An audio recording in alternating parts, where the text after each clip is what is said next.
My husband called my old phone on a Tuesday afternoon in February. I didn't know he had called. I hadn't used that phone in almost a year. It was sitting in the top drawer of my dresser, uncharged, forgotten. One of those things you keep meaning to deal with and never do. When Raymond died 4 months later, I was not thinking about old phones or old voicemails or anything except getting through one day and then the next. It was 6 months after the funeral when I finally turned it on. I was looking for photographs. I remembered taking some pictures on that phone the previous Christmas. Raymond in his chair by the tree, laughing at something one of the grandchildren had said, and I wanted them. I charged the phone overnight and turned it on in the morning, and sat on the edge of the bed waiting for it to load. It came back to life slowly, the way old phones do, pulling in notifications from almost a year earlier, messages and missed calls stacking up on the screen. And there, at the very top, was a voicemail from Raymond, left on a Tuesday in February, 11 months earlier, 3 days before his stroke. I sat very still on the edge of that bed, and I pressed play. His voice came through the small speaker, and the sound of it, just the sound of it, so ordinary, so completely him, made the room tilt for a second. He said, "Claire, it's me. I know you don't use this phone anymore, but I needed to leave this somewhere safe. Don't erase it. If my brother Dennis ever shows up at the door with a lawyer or with papers of any kind, play this message for them first. Play it out loud, in the room, before you sign a single thing. I love you. I'm sorry I couldn't say this to your face. I just needed it somewhere he couldn't get to." I played it 3 times. Then I sat on the edge of the bed for a long time doing nothing at all. Dennis had shown up with a lawyer the previous Friday, 4 days ago. I had been polite. I had offered coffee. I had taken the papers he brought and said I would look them over, and I had told myself I needed to find someone to explain them to me because I didn't understand half the language, and Raymond had always been the one who handled that side of things. I had not yet signed anything. Something had stopped me, and I had not known what it was. Now I knew. Before we go any further, some names and details in this story has been changed, but everything you are about to hear is real. And if you have ever come within a single moment of missing something that would have changed everything, stay with me. Raymond was 64 years old when he died, and he had been my husband for 31 years. He was not a dramatic man. He was not the kind of man who talked about his feelings at length or made grand gestures or needed anyone to know how much he was thinking. He was a man who showed up every time without announcement. He fixed the things that were broken. He remembered the things that mattered, and he expressed love through a consistency so quiet and so steady that I had come over 31 years to think of it as simply the weather, always there, always reliable, not something you named because naming it would make it smaller than it was. He had worked as a civil engineer for 32 years. He retired in 2018 and spent the years after that doing exactly what he had always said he would do when he had the time, woodworking in the garage, reading books he had been meaning to read since the 80s, and helping our daughter with her garden on Sunday mornings. His brother, Dennis, is 3 years older than Raymond was. Dennis had worked in real estate his whole career, buying properties, selling properties, finding the angle in every transaction that benefited Dennis most. He was not a dishonest man in any obvious way. He was a man who was very good at understanding what things were worth and making sure he was positioned to benefit from that understanding before anyone else in the room had finished calculating. Raymond knew his brother better than anyone. He had told much, something I had almost forgotten until I sat on that bed with the voicemail playing. Dennis isn't greedy in the way that makes people obvious. He's patient. He waits until the moment when asking feels reasonable, and then he asks for more than is reasonable, and he does it in a voice that makes you feel like agreeing is the sensible thing. I had not understood what he meant. 30 years later, sitting across a kitchen table from Dennis and his lawyer on a Friday afternoon, watching Dennis explain calmly and warmly why I should sign over half of Raymond's estate to a claim he said was long overdue, I understood exactly. Raymond had tried to warn me 30 years in advance, and then, 3 days before his stroke, he had found a way to warn me again. I played the voicemail a fourth time with a notebook in my lap, and I wrote down every word. Raymond spoke for 2 minutes and 18 seconds. The first part I had already heard, the instruction not to erase it, the instruction to play it out loud if Dennis arrived with papers, the apology for not saying it in person. But the message didn't end there. After the apology, he kept going, and what he said in the remaining minute and 40 seconds was the part that changed everything. He said, "I found something in August. I wasn't looking for it. I was going through the files from Dad's estate, the ones I kept in the cabinet in the garage, and I found a document I didn't recognize. It was a loan agreement, dated 2009. It had Dad's signature on it, and it had my signature on it, and it said that I had borrowed $80,000 from Dennis and agreed to repay it with interest. Claire, I never signed that document. I was in Pittsburgh in the spring of 2009. You remember the Hendricks project. I wasn't even home. I could not have signed that paper, but it has what looks like my signature on it." He paused. I could hear him breathing. "I'm sorry, Claire. I've been trying to figure out how to tell you this for 3 months, and I keep not finding the right moment. I thought I had more time. I love you. Don't let him make you feel like you owe him something. You don't owe him anything. We don't owe him anything. Just call Gerald." The message ended. I sat with the notebook in my lap, and I looked at what I had written. A forged signature, a fake loan agreement for $80,000. Documents already with an attorney named Gerald Marsh, who had been waiting for my call for 6 months without knowing I had no idea he existed. I went to Raymond's desk. I opened the green address book. Under M, in Raymond's handwriting, Gerald Marsh, attorney, and a phone number with a note beside it in Raymond's pen. He knows. Call him. I played the voicemail a fourth time with a notebook in my lap, and I wrote down every word. Raymond spoke for 2 minutes and 18 seconds. The first part I had already heard, the instruction not to erase it, the instruction to play it out loud if Dennis arrived with papers, the apology for not saying it in person. But the message didn't end there. After the apology, he kept going, and what he said in the remaining minute and 40 seconds was the part that changed everything. He said, "I found something in August. I wasn't looking for it. I was going through the files from Dad's estate, the ones I kept in the cabinet in the garage, and I found a document I didn't recognize. It was a loan agreement, dated 2009. It had Dad's signature on it, and it had my signature on it, and it said that I had borrowed $80,000 from Dennis and agreed to repay it with interest. Claire, I never signed that document. I was in Pittsburgh in the spring of 2009. You remember the Hendricks project. I wasn't even home. I could not have signed that paper, but it has what looks like my signature on it." He paused. I could hear him breathing. "I'm sorry, Claire.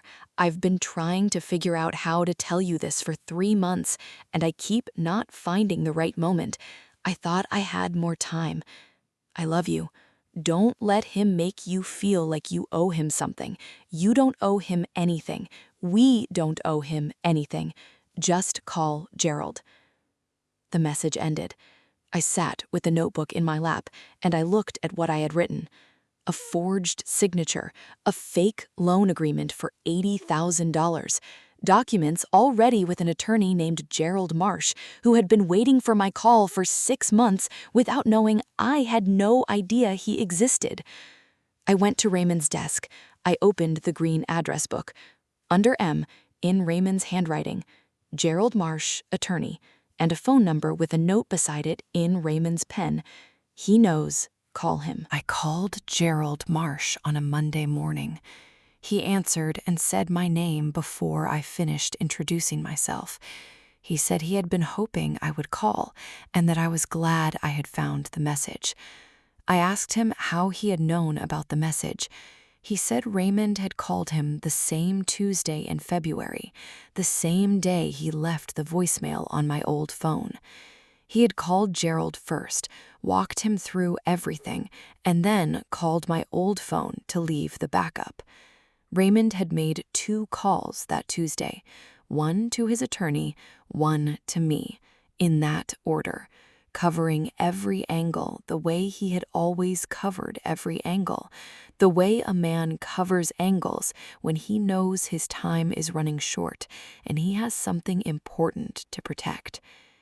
Gerald told me that Raymond had brought him the documents in September, 2 months before the voicemail, had sat across his desk and laid everything out: the loan agreement with the forged signature, the copies of Raymond's travel records from 2009 proving he was in Pittsburgh when the document was allegedly signed, and a handwriting analysis Raymond had commissioned privately at his own expense that concluded the signature was not consistent with authentic samples of Raymond's handwriting. Raymond had driven to Pittsburgh in 2009 for a 7-week project. Gerald's office had confirmed the dates through the engineering firm's records. The signature on the loan agreement was dated April 14, 2009. Raymond's project logs showed him in Pittsburgh on April 14, 2009. He had not been home. He could not have signed the document. I asked Gerald what Dennis had done with the document. Gerald said Dennis had filed a creditor's claim against Raymond's estate in September, 2 weeks after Raymond died, asserting the $80,000 loan plus interest over 15 years, which brought the total to just over $140,000. $140,000 based on a document Raymond had never signed. Gerald said he had been waiting for me to call so he could file the formal response contesting the claim. He had everything prepared. He had been ready since October. He just needed me to give him the instruction. I asked him why he hadn't contacted me himself. He said Raymond had asked him not to, had asked him to wait for me to call because he had wanted me to find the voicemail on my own, in my own time, so that I would understand the full picture before anyone explained it to me. He had wanted me to understand it in Raymond's voice, not a lawyer's. I thought about that for a moment. Even the sequence of it, the voicemail first, then Gerald, had been deliberate. Raymond had arranged it so that I would hear him before I heard anyone else, so that when Gerald explained the legal situation, I would already know the human one. 31 years of being married to an engineer, every variable accounted for, every step in the right order. I told Gerald to file the response. He said, "I've been ready for 6 months. Give me until Thursday." Comment, "Don't erase it if you're still here," because what happened when Dennis realized the claim had been contested and what Gerald found when he looked closer at the document is the part Raymond spent 3 months making sure I would be ready for. Stay with me. Gerald filed the formal response contesting Dennis's claim on a Thursday morning. Dennis called me that afternoon. He said there must be a misunderstanding. He said Raymond had always acknowledged the loan privately, even if the paperwork was hard to locate. He said he had receipts. He said he could produce witnesses. He said it in that particular voice Raymond had described 30 years earlier: warm, patient, reasonable, the voice of a man who expected agreement because agreement had always come before.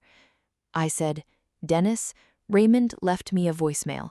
He left me your name, and he left me Gerald Marsh." The warmth on the line went somewhere else very quickly.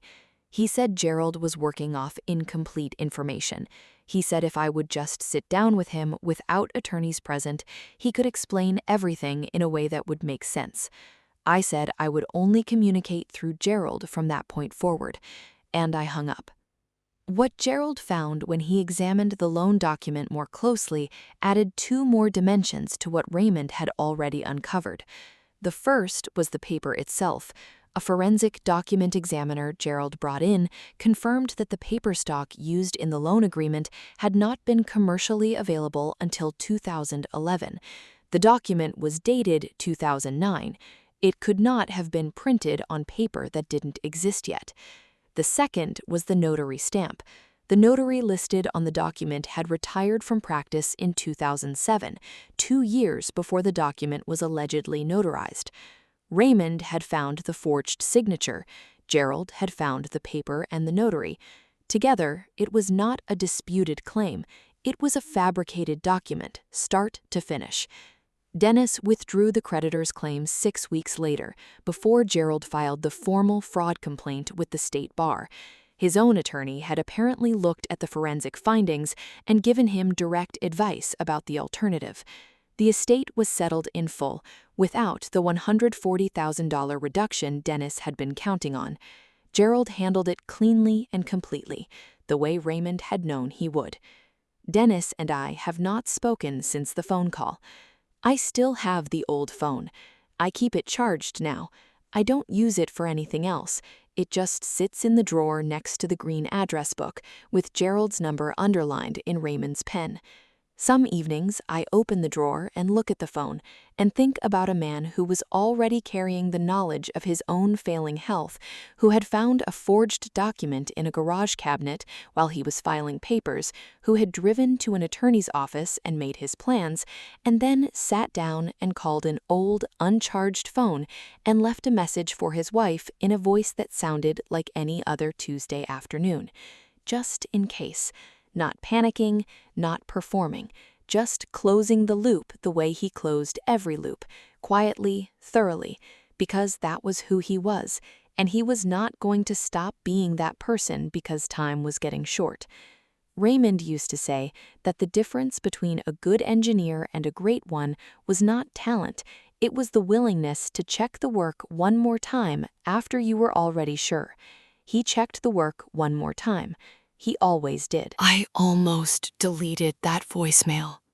That is the sentence I come back to. Not every day anymore, but often enough.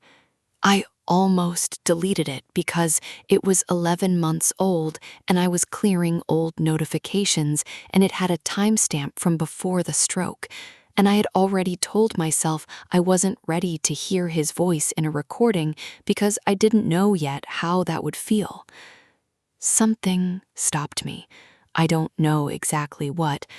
Maybe just hesitation. Maybe something quieter than that. But I didn't erase it. And because I didn't erase it, I heard his voice. And because I heard his voice, I went to the green address book. And because I went to the green address book, Dennis did not walk away with $140,000 that was never his. One moment, one decision, everything else follows. I tell you this not so you feel sorry for me. I am not asking for that. I have a settled estate and a clean account and a phone in a drawer and 31 years of photographs of a man who loved me carefully enough to leave me a map for the version of the future he wasn't going to be. I tell you this because there is a voicemail in your life somewhere, maybe not literally. Maybe it is a letter you have been meaning to read, or a conversation you have been putting off, or something a person who loved you said that you filed away under later, without understanding yet that later was the point. Check the old phones, read the old letters. Listen to the people who speak quietly because they have already thought it through. Raymond did not leave me a dramatic confession or confrontation or a scene. He left me 2 minutes and 18 seconds on an old, uncharged phone in a dresser drawer and a name in a green address book. That was enough. He always knew exactly how much was enough. Here is the question I want to leave you with today. Is there something a person who loved you left behind that you have not yet fully heard? Think about it, and if this story found you at the right moment, tell me in the comments, because I think the people in this room understand what it means to almost miss something that mattered. This is Silent Rank. I will see you in the next one.